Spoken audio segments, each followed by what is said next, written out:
Okay, this is your H145 D3 walk around reference video. Not quite as detailed as the ASAT video, but it's what we're expecting on non-patient loaded legs for you guys to do to help out the pilots, as we did on the 76. Nothing new. It's still a helicopter. We're really looking for the exact same things. They just look a little different now.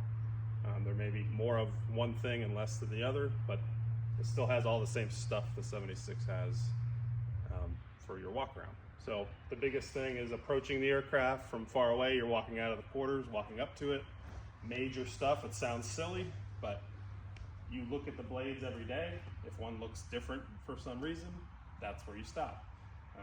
They're obviously not always going to be in the same position in the clock, but sagging, especially in this rigid rotor system, sagging is not a good thing. There's no droop stops. They should not look any different than they do right now. So if something looks different up there, sure. If this helicopter itself just seems like it's leaning forward, back, left, or right, a hard landing may have happened. We might not have felt it because these things land a lot harder than we're used to. They all feel like hard landings.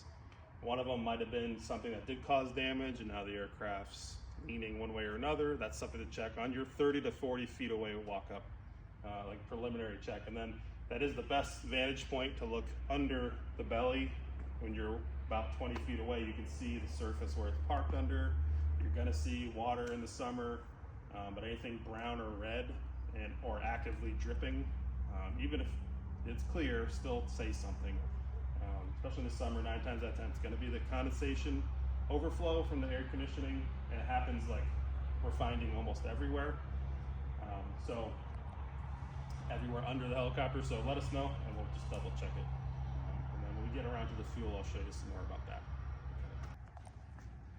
So approaching the helicopter a little bit closer now. My first scan is going to be the skid tubes. First initial scan is going to be this loading step, make sure nothing's on it. Especially we just loaded the patient up with belongings, cell phones, water bottles, things like that. It's a great place to put things. Shouldn't be putting anything there, but people tend to do that. So a good scan there, scan underneath the helicopter, and then just general upkeep of the skids if anything looks bent or damaged. There's grip tape on all of it. Any big gashes in the black paint. If you focus down here, there's abrasion tape under these mounting plates that'll start to stick out on the bottom. And if you come down here, you can see it's actually poking out a little bit on this skid here. If this tape starts to look any further out than that, like protruding 4 or 5 inches out from that, that's something to notify the pilots of. That means that we did have on one of those hard landings and maintenance will have to take a look at it. So from the skid tubes just up to the doors, this is like what we interact with the most on the helicopter. So you'll notice right away if something's broken. But again, walking up to do a walk around, some of you are in, some are out. One pilot's in, one pilot's out, so doors could be in any configuration. Just make sure if you are to open the door, one of the things we talked about in ASAT are these inspection steps on through flights. So on a patient trip, in between each leg is technically called a through flight. We're not typically going up and checking anything unless we did notice something on a walk around. It doesn't mean not to just ignore these and walk around. If these are down and you see your buddy trying to open this door, it's permission to tackle them, stop them from opening the door into those, causing the entire door to be damaged. Same with down here. This one's more importantly if there's a pilot standing on here. This piece right here can impact their leg. It is designed to stop and not hit. That adjustment might be off, like I said, in ASAT, and you could strike the door to that inspection step. So make sure everything's up, and look at that, perfect timing. That door was not secured, but it looks secured. I can fake it like that. If you walk around at night, 5th flight, tired, figuring everyone else got it, you're just skip right by that. It looks closed to me, but it's not. That little push button is ejected, meaning it'll fly open in flight. start to flap in the wind and eventually tear off the helicopter. So on this side, there's these two doors. On that side, it's just the fuel door. The fuel door and this external power are the only ones on the helicopter with this little push button release, the tricky one. This one is the only one with this traditional Zeus fastener that we're used to on the 76. It's your shore power. And then to wrap up this side, you have the inspection step here, and this pull-out step here.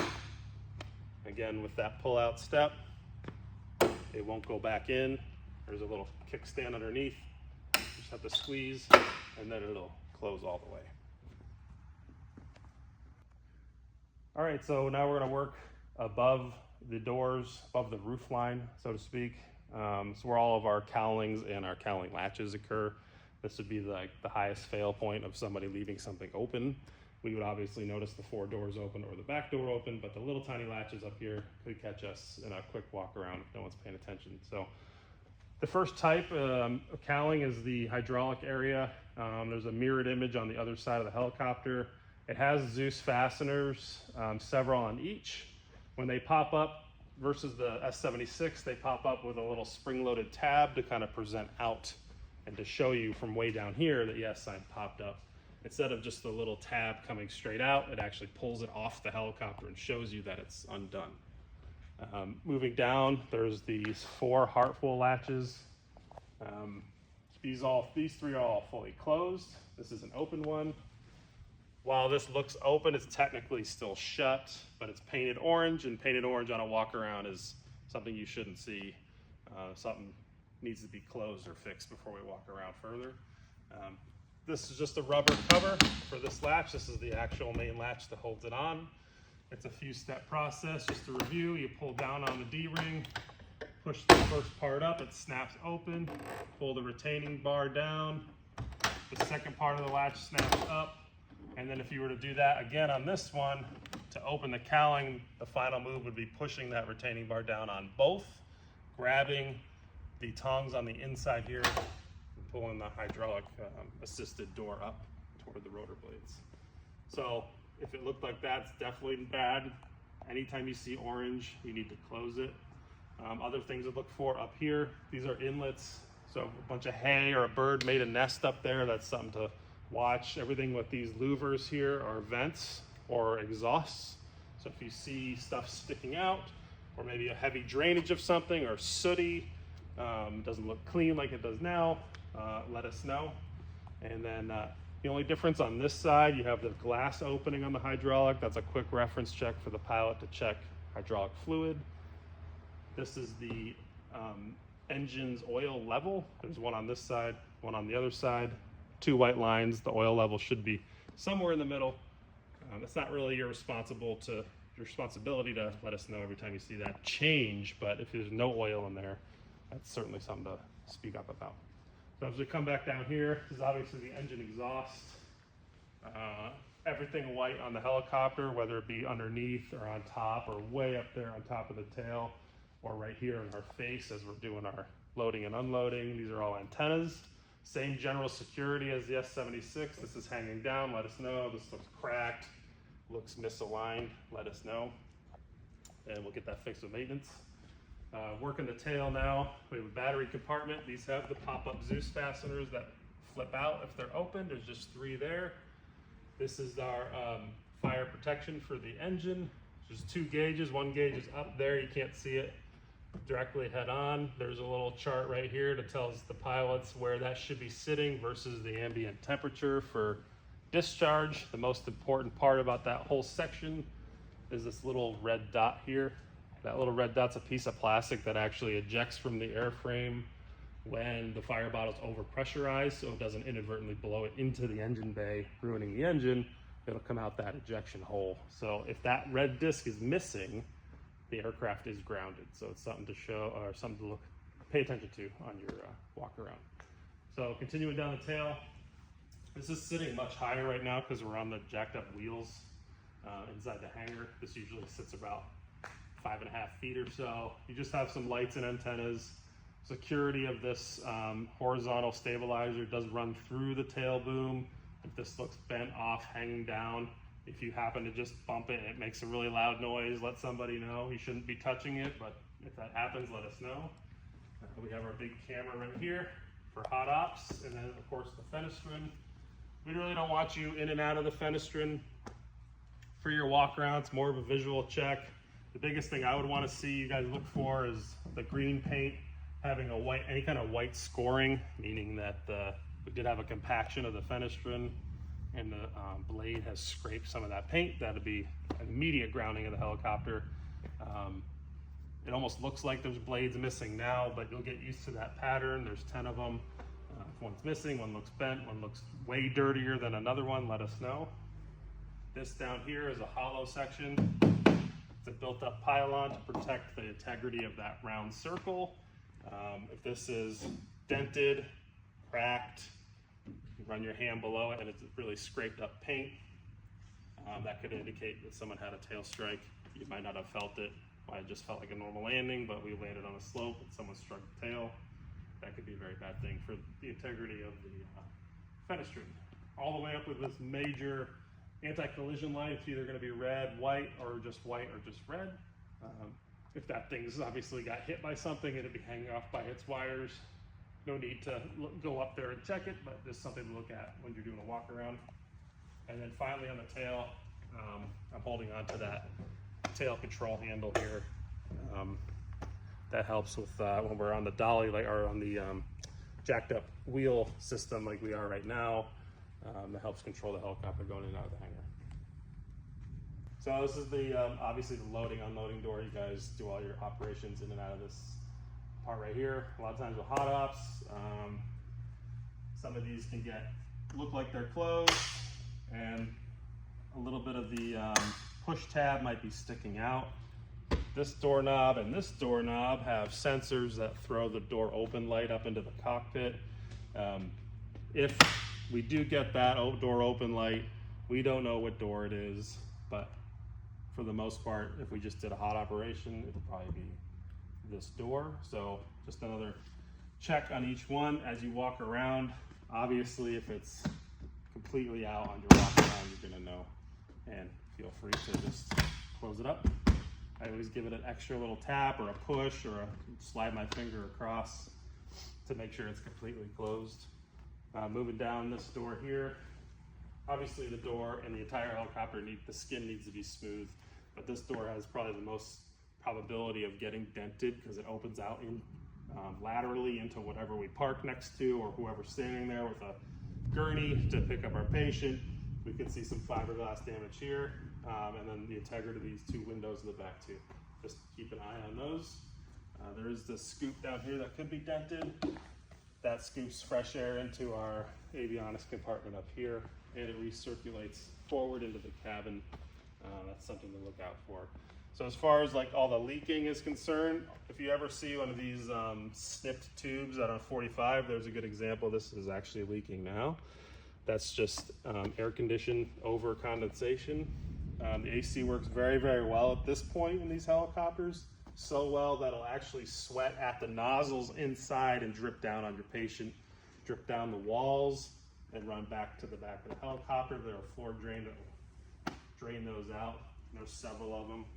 There's one here, here, here, and here, and there's the same on the other side. So there's at least 8 of them right there, and they could all be dripping simultaneously. If you ever see anything red or brown coming out of those, or specifically out of this one here, that's draining down from up on the top deck where the engine, the transmission, the hydraulics, and all the fluids in the aircraft minus the flue are above us, the fuel's below us. So that would be what would be draining out of there. That's something to bring up to the pilots. Next would be your fuel door here. There's only one fuel door, only one fuel access port. There are 3 fuel tanks in there. Flying around, it'll look like this. The key will be in the up and down position. Push button will be seated in like that. If you ever see the key sitting sideways, one second. Okay, you can cut that. If you ever see the fuel door look like this, where the keyhole is parallel to earth, it's open. If it's open and that is hanging out, it could be stuck like it is now or pop out in flight. So proper closure would be fully push buttoned in, and then with the pilot's key would be locked back into the upright position like that. And we fly like that. This key right here is stowed behind the pilot not flying seat, hooked on a web mesh right there. So if you do see that hanging there and everybody's left the helicopter, don't grab it. It's not somebody's house key. It does belong in the helicopter. And then moving forward to wrap up the walk around, everything repeats on this side for as far as the cowlings and the Zeus fasteners and all that. Really no other difference, just it's easier to see on this side that we have more white antennas. If we are using this towing system here, there's 3 big giant parts. Obviously, if we got all of them off but one, that'd be a problem. So we need to remedy that and take care of all those things. Hopefully we'll get back on the collie soon. Again, in the ASAT, I talked about all these little extra bits and bobs everywhere. Most of them are for systems that we don't have equipped on the helicopter, but the hard points come on the helicopter from the factory, so we can't really get rid of them. Mainly it's the hoist up there, some extra light attachments and things like that. And then the last thing, if you come forward, pitot tube integrity, you know, straight out toward the nose. You guys all know what pitot tubes are at this point. No touching. These are always hot in the H145 versus the 76 is just an icing in the wintertime. This is a very fragile area of the helicopter, the very front. This is our weather radar dome right here. This one looks a little different than the other tail number, 972, that's up north. Both do the same thing, both are pretty fragile, and they're both sitting out there, so it might be easy to bump into if you're walking around close or pushing a buddy around out here. The last thing would be the wire strike protection. Everything should be hard pointed, nothing should be loose, look damaged. This is part of it here. And then the top spike on the front there is blue. You also have skid tubes have the built up ramps to send the wire to the back of the helicopter.